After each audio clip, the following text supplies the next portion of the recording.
अस्सलाम वालेकुम। आज मैं आपको बताऊंगी एक समर वेकेशन टास्क किस तरीके से आपको कंप्लीट करना है KG1 का। ठीक है, इंग्लिश में सबसे पहले हमारे पास सब्जेक्ट है इंग्लिश। इंग्लिश में क्वेश्चन नंबर दिया 1 है, right alphabets capital and small letters A to Z। ठीक है, A से लेकर Z तक यहाँ पे कैपिटल और स्मॉल में लेटर्स लिखने हैं हमें। सेकंड क्वेश्चन हमें दिया हुआ है circle the vowels and tick the consonant. उसी हवाले से यहाँ पे क्वेश्चन दिए हुए how many consonants are there, there are 21 consonants. सबको पता है कॉन्सोनेंट्स 21 होते हैं। How many vowels are there, there are 5 vowels. Vowels का भी पता है। तो यहाँ पे आपको दिए हुए अल्फ़ाबेट्स, तो हमें अब करने वॉवेल्स पे सर्कल। सबसे पहले हम करेंगे वॉवेल्स पे सर्कल। A और कौन से होते हैं E I O U, ये हमारे वॉवेल्स हो गए। कितने वॉवेल्स हो गए 5, 1 2 3 4 5। अब जितने अल्फ़ाबेट्स बचे वो सब हमारे क्या कहलाएंगे कॉन्सोनेंट्स। तो हम उस सब पे क्या कर देंगे टिक कर देंगे। ठीक है, इसी तरीके से आपको पूरा कंप्लीट करना है। सेकंड है स्काई लेटर्स। स्काई लेटर्स कौन से होते हैं जो ऊपर की 3 लाइनों में लिखे जाते हैं 1 2 3। तो ऊपर की 3 लाइनों में सबसे पहले हम लिखेंगे B। ठीक है, तो ये कौन सा है स्काई लेटर्स। B ऊपर की 3 लाइनों में लिखते हैं और D भी ऊपर की 3 लाइनों में लिखते हैं। तो B D और बाकी जो अल्फ़ाबेट्स हैं वो सब आपको इसी तरीके से करने हैं। ऊपर की 3 लाइनों में स्काई लेटर्स कहलाते हैं। नेक्स्ट है हमारे पास ग्रास लेटर। ग्रास लेटर्स वो होते हैं जो बीच की 2 लाइनों में लिखे जाते हैं, जैसे A C E। इसी तरीके से आपको सारे ग्रास लेटर्स कंप्लीट करने हैं और बीच की 2 लाइनों में जो लिखते हैं वो ग्रास लेटर्स कहलाते हैं। नेक्स्ट आते हैं रूट लेटर्स की तरफ। रूट लेटर्स कौन से होते हैं जो नीचे की लाइनों में लिखे जाते हैं, जैसे G J P। इसी तरीके से आपको ग्रास लेटर्स भी कंप्लीट करने।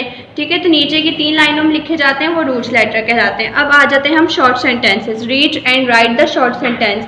ये शॉर्ट सेंटेंस हैं जो स्टूडेंट्स के रोज़ाना बोलने में भी अच्छे रहते हैं। सबसे पहले हम लिखेंगे आ सैड कैट। ठीक है, अब हमें इसको रीड भी करना है और राइट भी करना है। इसी तरीके से स्टूडेंट्स की रीडिंग और राइटिंग दोनों अच्छी होगी।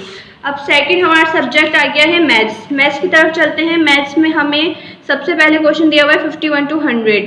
यहाँ पे हमें 51 से लेकर 100 तक काउंटिंग करनी है। इसी तरीके से बॉक्स में एक एक डिजिट्स लिखना है और काउंटिंग कंप्लीट करनी है हमें। सेकंड दिया हुआ है हमें count the picture and right the number. इस बॉक्स में हमें पिक्चर्स दी हुई है 1 2 3 4 5 6। हमें काउंट करनी है पिक्चर्स और यहाँ पे राइट कर देना है 6। ठीक है, इसी तरीके से ये सारी पिक्चर्स को काउंट करके आपको इधर राइट करना है। यहाँ पे दिया हुआ है एडिटिंग 0। तो अब हमें एडिशन करना है 0 के साथ। 2 में 0 प्लस करेंगे तो 2 ही रहेगा क्योंकि 0 की कोई वैल्यू नहीं होती। इसी तरीके से हमें सारे डिजिट्स कंप्लीट करने। 6 में 0 प्लस करेंगे तो 6 ही रहेगा। ठीक है, अब नेक्स्ट है एक्टिविटी आ गई है join the number and complete the picture. अब आपको यहाँ से 1 2 3 अल्फ़ाबेट्स करके वो डिजिट्स करके पूरी दी हुई है। आपको ये पिक्चर कंप्लीट करनी है डॉट्स के ज़रिए और इसमें कलर करना है आपको। ठीक है, नेक्स्ट चलते हैं। हमारा सब्जेक्ट आता है उर्दू। उर्दू की तरफ चलते हैं। उर्दू में सबसे पहले लिखा हुआ है हुर्फ़ तहज्जी अलिफ से ये तक लिखे हैं। यहाँ पे आपको अलिफ से लेकर ये तक पूरी हुर्फ़ तहज्जी लिखनी है। उसके बाद हमारे पास दूसरा सवाल है अलिफ के साथ अल्फाज बनाएं। यहाँ पे आपको दिया हुआ है बेअलिफ़ बेअलिफ़ बाबा। तो ये आपको बेअलिफ़ बाबा। ठीक है, ते अलिफ्ता रे अलिफ्रा तारा, ये सारे अलिफ के साथ अल्फाज हैं। ठीक है, यहाँ पे आपको अलिफ के साथ अल्फाज बनाने।